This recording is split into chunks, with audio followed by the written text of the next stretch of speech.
Hare Krishna. We continue reading from Bhagavad Gita as it is. We are on chapter 9, the most confidential knowledge, text 11. We have been reading the purport by His Divine Grace, A.C. Bhaktivedanta Swami Srila Prabhupada, to this text 11.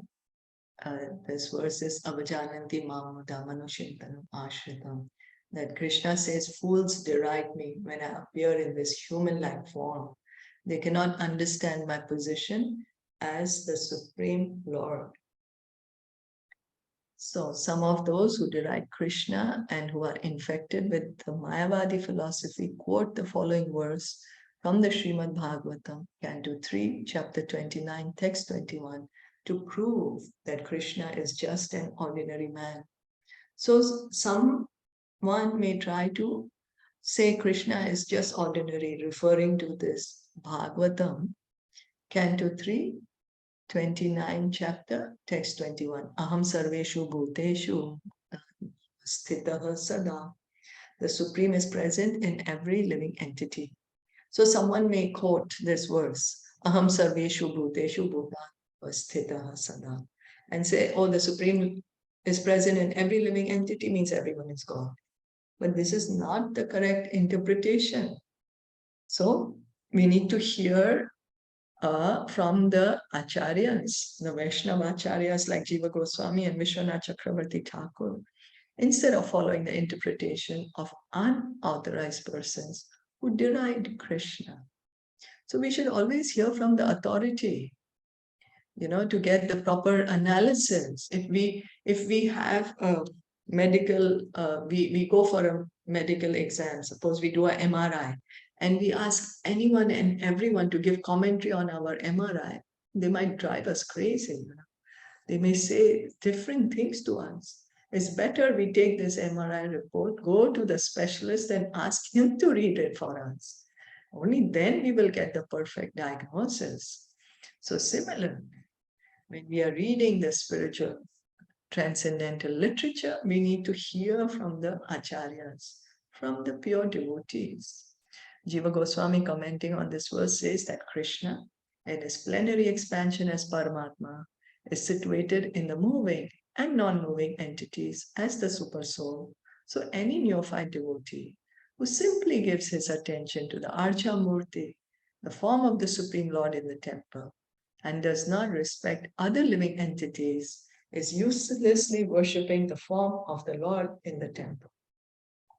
So when it is said, Aham sarveshu bhuteshu bhutatma vistataha sada, it means, yes, the Supreme is present in every living entity, but it doesn't mean that every living entity has become the Supreme. There is a difference. The Supreme is present in every living entity, does not mean that every living entity has become the Supreme. This Supreme is present as the Paramatma in every living entity. He is the Paramatma and we, the living entity, we are the Jivatma. And so if we are just saying we offer respect only to the deity in the temple and not to every living entity, we are called neophyte devotee.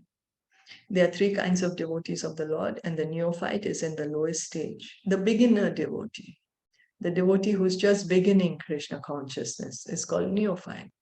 The neophyte gives more attention to the deity in the temple than to other devotees. So Vishwanath Chakravarti Thakur warns that this sort of mentality should be corrected. So we should try to understand that Paramatma is there in everyone's heart, and so everyone should be respected. Everyone should be respected. Not only is Krishna present in the temple, he is also present in the heart of every living entity. A devotee should see that because Krishna is present in everyone's as Paramatma, everybody is the embodiment or temple of the Supreme Lord. So as one offers respect to the temple of the Lord, he should similarly properly respect each and every body in which the Paramatma dwells. So we were hearing about this yesterday, where Lord Shiva was speaking to Sati, that he's a liberated soul, so he's always offering obeisances, and when he's offering obeisances to the Paramatma, not to the body. And this is the same point that is being said here, that we should see inside the body of every living entity that the Paramatma is also there in their heart. And so we should properly respect each and every body, because the Paramatma is there. Everyone should therefore be given proper respect and should not be neglected.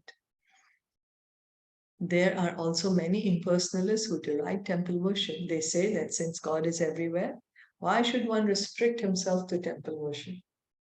So yeah, some people say, oh, God is everywhere, then why shall we go to the temple? We can worship anywhere, anything. Why I have to go to the temple to worship God? Yeah, but then the argument is, but if God is everywhere, then is he not in the temple or in the deity?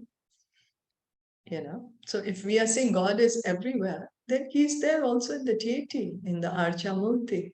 So we should worship him there too. Although the personalist and impersonalist will fight with one another perpetually, a perfect devotee in Krishna consciousness knows that although Krishna is the Supreme Personality, he is all-pervading, as confirmed in the Brahma Samhita. So Srila Prabhupada is saying there are always going to be these two sections, personalist and impersonalist.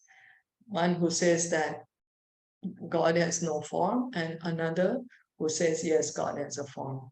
But a pure devotee, he understands that God is a person, Krishna is a person, and the Brahmajyoti is coming from his body, so he's all-pervading, and Paramatma is his feature. Although his personal abode is Golok Vrindavan, and he's always staying there, by his different manifestations of energy and by his plenary expansion, he's present everywhere in all parts of the material and spiritual creation. So Brahma Samhita is the prayers by Lord Brahma. He is saying Krishna is the original personality of Godhead. He stays in Golok Vrindavan. And he's staying in Golok Vrindavan. I'm sorry, that's his permanent address. Yet, he has this many energies by which he is pervading the entire material and spiritual world. He has this feature of Paramatma by which he is entering every atom of the material world. He has this Brahmajyoti, which is coming from his body. It's like the sun and the sunshine. From the planet sun, the sunshine is coming and is pervading everywhere. So does it mean the planet sun is not there? Only the sunshine is there? No, the sunshine is coming from the sun. Similarly, Krishna is there, and by his energies, he is all-pervading. So, are there any questions or comments?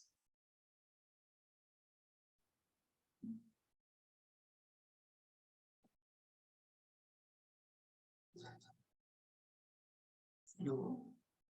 Then we'll stop here for today, and we encourage everyone to continue to hear and chant every day, regularly hearing and chanting. Hare Krishna, Krishna Krishna, Hare Hare, Hare Ram, Ram Ram, Hare Hare. Thank you so much for listening and joining in. Srila Prabhupada ki jai, Bhagavad Gita ki jai, Gaur Bhakta Vrinda ki jai. Hare Bol.